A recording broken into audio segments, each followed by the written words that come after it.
తప్పు మీరు చేసి సంధ్యనెలా తిడతారు?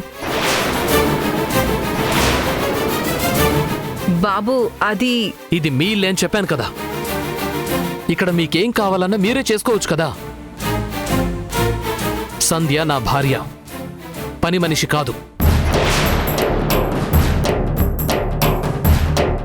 మీరొచ్చినప్పటి నుంచి తను ఎంత కష్టపడుతుందో నాకు తెలుసు. దయచేసి ఇంకెప్పుడు తనని డిస్టర్బ్ చేయకండి.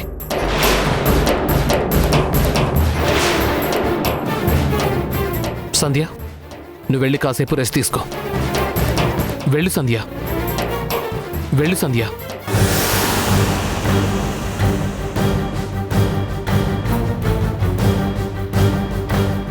అనసూయ, పొద్దున్న మనకు ఒత్తాసు పలికింది, ఇప్పుడు కోప్పడింది.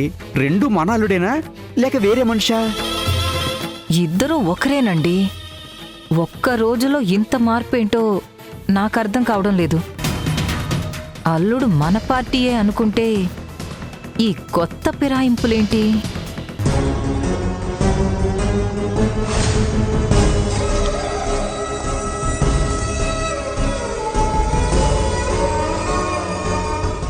ఏంటి సంధ్య, రెస్ట్ తీసుకోమంటే పడుకోకుండా ఏం ఆలోచిస్తున్నావు?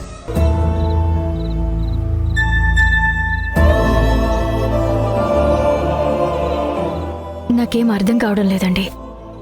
మీ కోపం నిజమా? ఈ ప్రేమ నిజమా? నిజాలన్నీ మెల్లిమెల్లిగా అర్థమవుతాయి. పెళ్ళై కొన్ని రోజులే కదా అయింది. ఆ మాత్రం కన్ఫ్యూజన్ కామన్లే. ఏంటండి కామన్? మా నాన్న ఫస్ట్ టైం ఇంటికొస్తే ఎందుకు హర్ట్ చేశారు? ఆయన డబ్బులకి ఆశపడే మనిషి అనుకున్నారా? మీ మాటలకి తోడు మీ అత్తయ్య మావయ్య కూడా చాలా రూడ్గా మాట్లాడుతున్నారు. వాళ్ళని ఆపాల్సింది పోయి అలా సపోర్ట్ చేయడం నాకు నచ్చలేదండి. సంధ్య, నేను కూడా ఈ విషయం మాట్లాడడానికే వచ్చాను. మా అత్త మామలు ఇంట్లో ఉండడం నీకిష్టమేనా? నా ఇష్టంతో పనే ఉందండి. వాళ్ల ముందే ఉండమని చెప్పించారు కదా, ఇప్పుడెందుకు కొత్తగా అడుగుతున్నారు? వాళ్ల ముందంటే మర్యాద పద్ధతి కొద్దీ అలా అడిగాను. ఇప్పుడు నీ అభిప్రాయం తెలుసుకోవాలని అడుగుతున్నాను. వాళ్ళు ఉండడం నీకు ఇష్టం లేదంటే చెప్పు, వెంటనే ఇక్కడి నుంచి పంపించేస్తాను. ఏంటి సంధ్య అలా చూస్తున్నావు? నాతో ఏదైనా అవసరం ఉందా? నేనేమైనా మీకు సహాయం చేయాలా, లేక నా నుంచి మీరేమైనా ఆశిస్తున్నారా? నాకు నీ అభిప్రాయం తప్ప ఏం వద్దు సంధ్య. ప్రశ్నకు ప్రశ్న సమాధానం కాదు.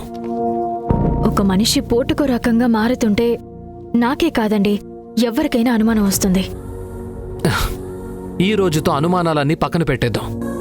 సరే, మా అత్త మామల్ని ఏం చేద్దామో చెప్పు ఫస్ట్. మీరెన్ని రకాలుగా అడిగినా నేను చెప్పేది ఒకటేనండి. మీ ఇష్ట ప్రకారం నడుచుకోవడమే భార్యగా నా బాధ్యత. నా అభిప్రాయం కన్నా మీ మర్యాదే నాకు ముఖ్యం. అంటే నీకు ఇష్టమే కదా? ఇష్టమేనండి. Thank God. నీ మనసులో వాళ్ల మీద ఎక్కడ బ్యాడ్ ఒపీనియన్ ఉందో అని చాలా భయపడ్డాను. ఐ లవ్ యూ సంధ్య. మా అత్తామామలు మీ అత్తమామల కన్నా నువ్వంటేనే నాకు ఇష్టం. నువ్వే నాకు ముఖ్యం. ఈ హ్యాపీ అకేషన్లో నీకోసం ఒక చిన్న గిఫ్ట్. 1 minute.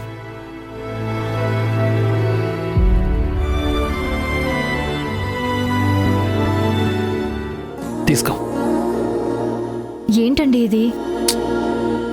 మనిద్దరికీ పెళ్ళైన తర్వాత నీకంటూ ఏం కొనలేదు కదా, అందుకే తీసుకొచ్చాను. ఓపెన్ చేసి చూడు.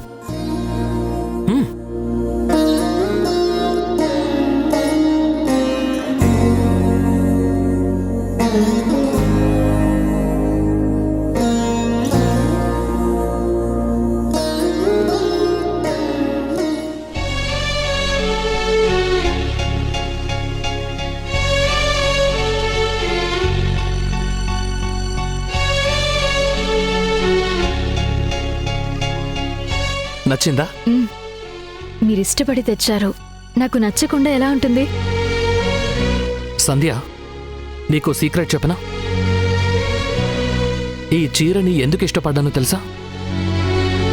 ఇలాంటి శారీ అంటే నా సంధ్యకు చాలా ఇష్టం. ఈ బార్డర్, ఈ డిజైన్, ఈ కలర్, ఎప్పుడు చీర కొనాలన్నా వీటి కోసమే స్పెసిఫిక్గా చూసేది. నా సంధ్య టేస్ట్ ఎప్పుడూ ది బెస్ట్. బాగుంది కదా?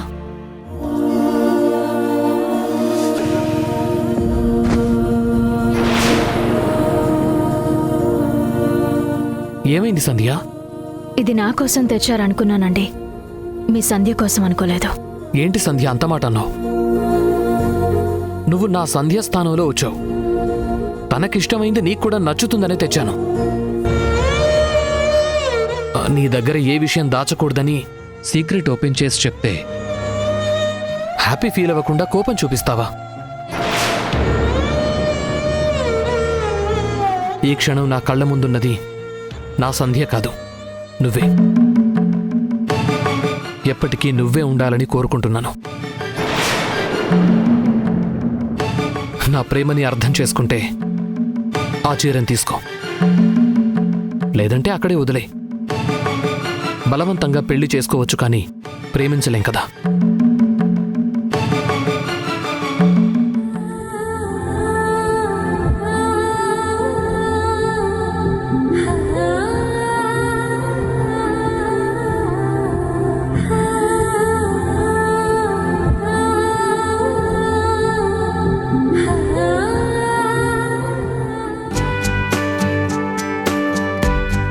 Hello aunty.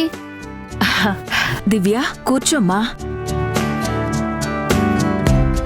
ఇప్పుడు ఎలా ఉందా ఆంటీ? నొప్పి తగ్గిందా? నిన్నటి మీద పర్వాలేదమ్మా. ఆంటీ, మీ నొప్పి పూర్తిగా హుష్కాకి అవ్వాలంటే ఈ ఆయిల్ రాసుకోండి. ఏంటమ్మా ఇది? Massage oil. నొప్పులకి వాపులకి చాలా బాగా పనిచేస్తుందని సోషల్ మీడియాలో వాయించేస్తున్నారు. ఒకసారి మీరు కూడా ట్రై చేస్తారని తీసుకొచ్చాను. ఇదో కాదో తెలియదు కానీ మీ అంకుల్ కూడా ఒక ఆయిల్ తెచ్చారమ్మా. అయితే అదొకసారి ఇదొకసారి రాసుకోండి. నొప్పి ఎంత తొందరగా తగ్గితే మనకంత మంచిది కదా. అవును, సంధ్యకి మీ కాలు గురించి చెప్పలేదా? లేదమ్మా. నువ్వేమైనా చెప్పావా? లేదాంటీ, నేను కూడా మాట్లాడలేదు. చాలా మంచి పని చేశావమ్మా. ఈ నొప్పి గురించి సంధ్యకి చెప్తే తను చాలా బాధపడుతుంది. అత్తారింట్లో సంతోషంగా ఉన్న సంధ్యని కంగారు పెట్టడం ఇష్టం లేక. సంధ్య సంతోషంగా ఉందని మీకు చెప్పిందా? కాదమ్మా, మీ అంకుల్కి పచ్చడిచ్చి పంపించాను కదా, అప్పుడు ఆయనే చెప్పారు. అంకుల్ మీకు అబద్ధం చెప్పారు.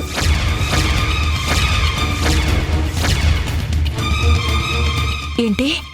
అబద్ధమా? అవునంటీ. సంధ్య వాళ్ళ ఇంట్లో కొత్తగా వచ్చారు కదా ఆకాష్ అత్తమామలు, వాళ్ళు చాలా టార్చర్ క్యాండిడేట్స్. అంకుల్ పచ్చడి పట్టుకెళ్తే చాలా ఇన్సల్ట్ చేశారంట. కనీసం కూర్చోమని కూడా చెప్పలేదంట. ఆకాష్ కూడా వాళ్ళకి సపోర్ట్ చేశాడంట. సంధ్య చేసిన కాఫీ అంకుల్కి ఇష్టమని తీసుకొస్తే అది కూడా తాగనివ్వకుండా పంపించేశారంట. ఏంటమ్మా నువ్వు చెప్పేదంతా నిజమా? మీ అంకుల్ చెప్పిన దానికి నువ్వు చెప్పిన దానికి అసలు పొంతనే లేదు. అంకుల్ ఏం చెప్పారంటీ? అక్కడున్న వాళ్ళందరూ పోటీ పడి మరీ ప్రేమ చూపించారని, భోజనం చేసే వరకు వదల్లేదని చాలా గొప్పగా చెప్పారమ్మా. మీకు నిజం తెలిస్తే బాధపడతారని జరిగిన దానికి రివర్స్లో చెప్పారు. సంధ్యకి బాధ వచ్చినా సంతోషం వచ్చినా ఫస్ట్ నాతోనే షేర్ చేసుకుంటుంది. ఈ విషయం కూడా బాధపడుతూనే చెప్పింది. ఆకాష్ క్యారెక్టర్ని, అతని ప్రేమని నమ్మి ఈ పెళ్లి చేసి సంధ్యకి అన్యాయం చేశామేమో అనిపిస్తోందంటే. ఆకాష్ ప్రతి చిన్న విషయాన్ని ఇష్యూ చేస్తున్నాడంట. ఇంతకు ముందున్న ప్రేమ గౌరవం అస్సలు ఏదీ లేదంట. తన లైఫ్ మొత్తం తలకిందులైపోయినట్టు సంధ్య ఫీల్ అవుతుంది. ఇవన్నీ చెప్తే మీరు బాధపడతారని తెలుసు. కాకపోతే సంధ్య గురించి, దాని సంతోషం గురించి మీ దగ్గర అబద్ధం ఆడలేక అన్నీ నిజాలే చెప్పేశాను. పర్లేదమ్మా, కనీసం నీ వల్లైనా నిజమేంటో తెలిసింది.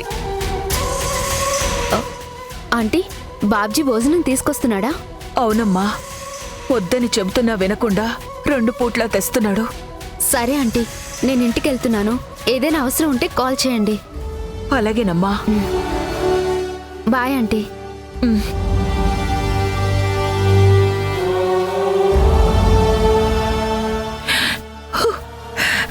అమ్మాయికి ఇష్టమని పచ్చడి పంపిస్తే అందరి ముందు మాటలు పడి వచ్చారన్నమాట.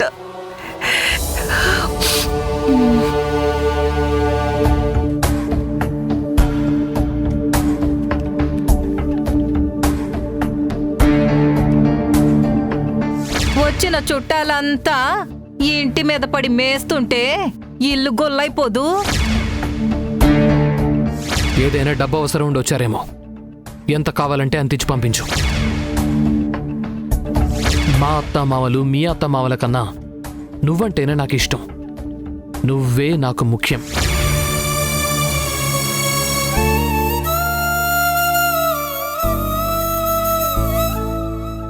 ఏంది సంధ్య మేడము, అశోకవనంలో సీత లెక్క గట్లున్నావు? నీ దోస్తు ఇంకా రాలేదనా?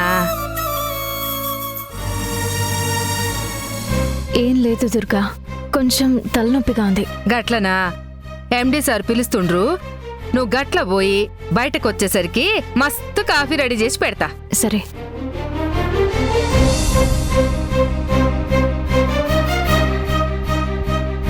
Excuse me sir. Please come సంధ్య.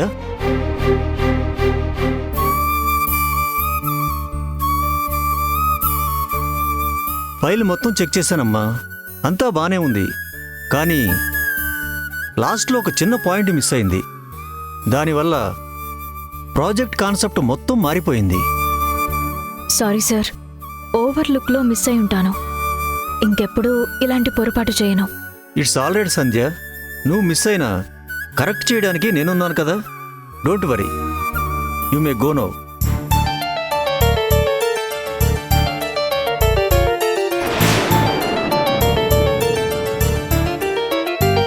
ఏమైంది సంధ్య, నాతో ఏమైనా మాట్లాడాలా? అవును బాబాయ్. పిలుపు మారిందంటే ప్రాబ్లం పర్సనల్ అని నాకు తెలిసిపోయింది. ఏమైందో చెప్పమ్మా.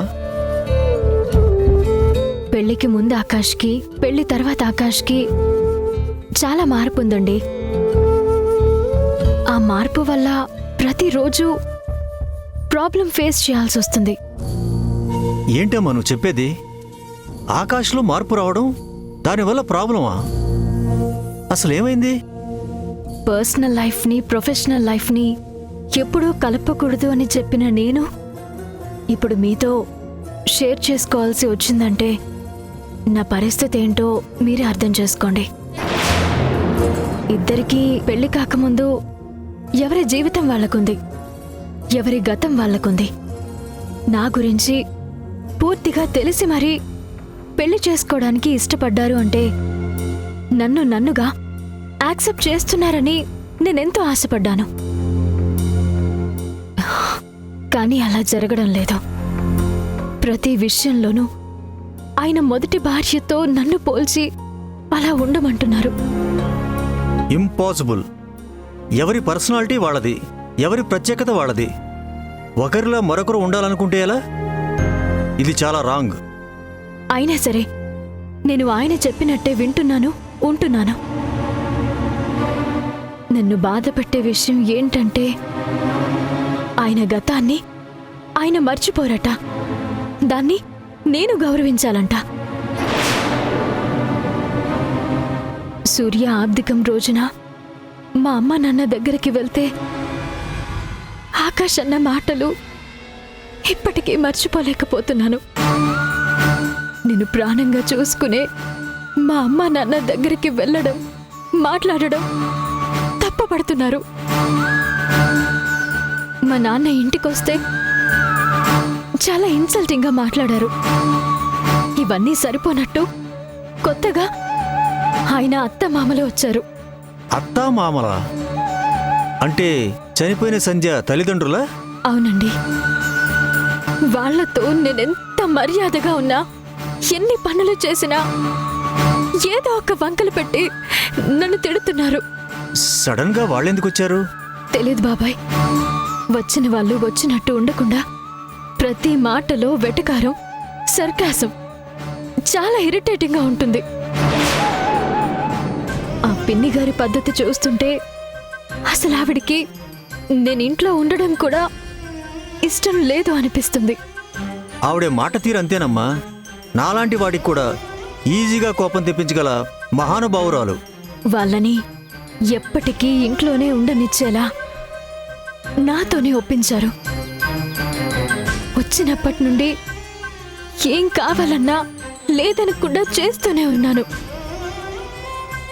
ఏది మిస్ అవ్వకుండా అన్నీ రెడీ చేసి పెడుతున్నాను.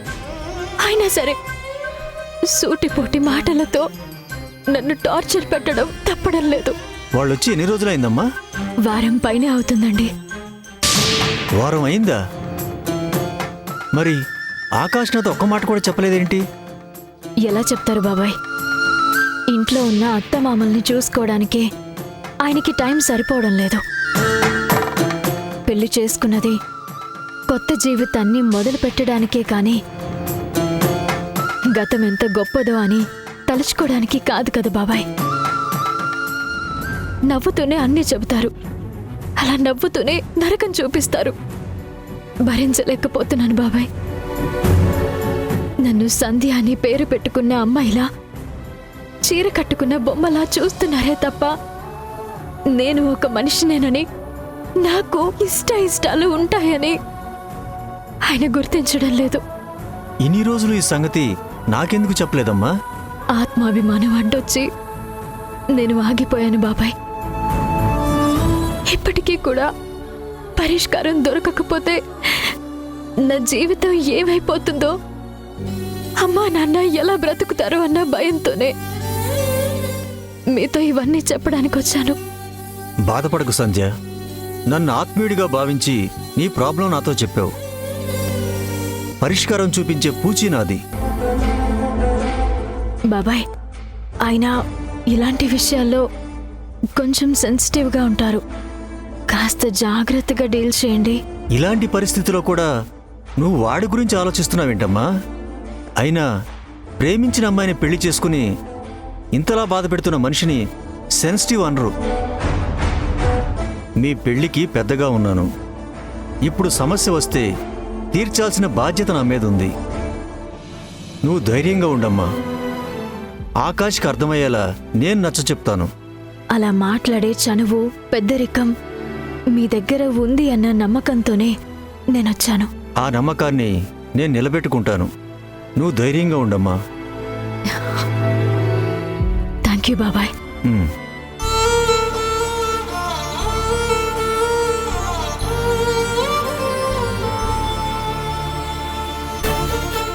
ఆకాష్ ఎందుకిలా చేస్తున్నాడు?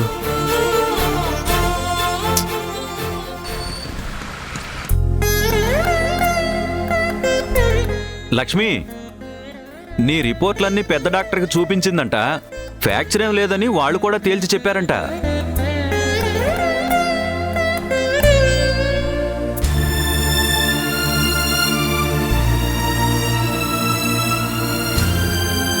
ఏమైంది లక్ష్మి?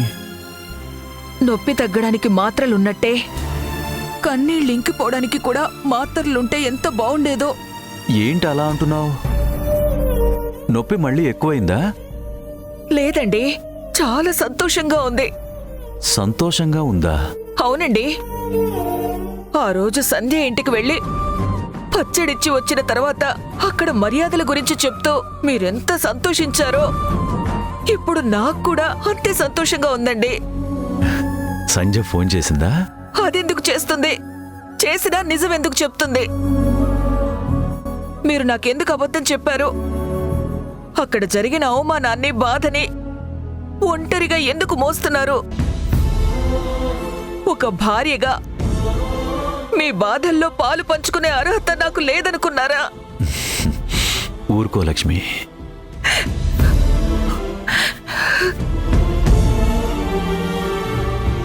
ఆడక ఆడిన ఒక్క అబద్ధం ఇలా నీ కళ్ళల్లో కరిగి నీరైపోయిందన్నమాట. ఊరుకో. నేను బాధపడితే ఓదార్చడానికి మీరున్నారు. ఆ అమ్మాయిని ఎవరు ఓదారుస్తారు? నిజమే లక్ష్మి. ఓదార్పులకి దూరంగా సంజ అద్దాల పంజరంలో చిక్కుకుపోయింది. ఆకాష్ మనల్ని మోసం చేశాడు లక్ష్మి. అతని మాటలు చేతలు నిజమనుకుని నమ్మేశాం. మనమే అమ్మాయిని దగా చేశాం. పెళ్లి విషయంలో సరిదిద్దుకోలేని పొరపాటు చేశాం. అప్పటికి నాకు ఈ పెళ్ళొద్దు మొర్రు అంటూ నెత్తి నోరు కొట్టుకుని మరీ ఏడ్చింది. ఆ క్షణంలో మన కంటికి సంధ్య భవిష్యత్తులో సంతోషంగా ఉంటుందన్న భ్రమ ఒక మాయలా కమ్మేసింది. ఆ మాయలోనే సంధ్యని సాంప్రదాయబద్ధంగా మనమే ఉరికంబం ఎక్కించేశాం లక్ష్మి. ఉరికంబం ఎక్కించేశాం.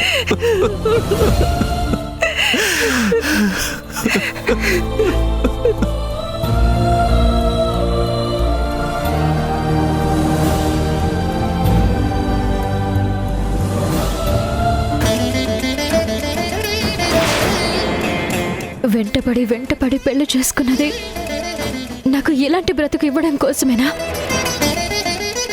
వేట నా హాబీ సంధ్య.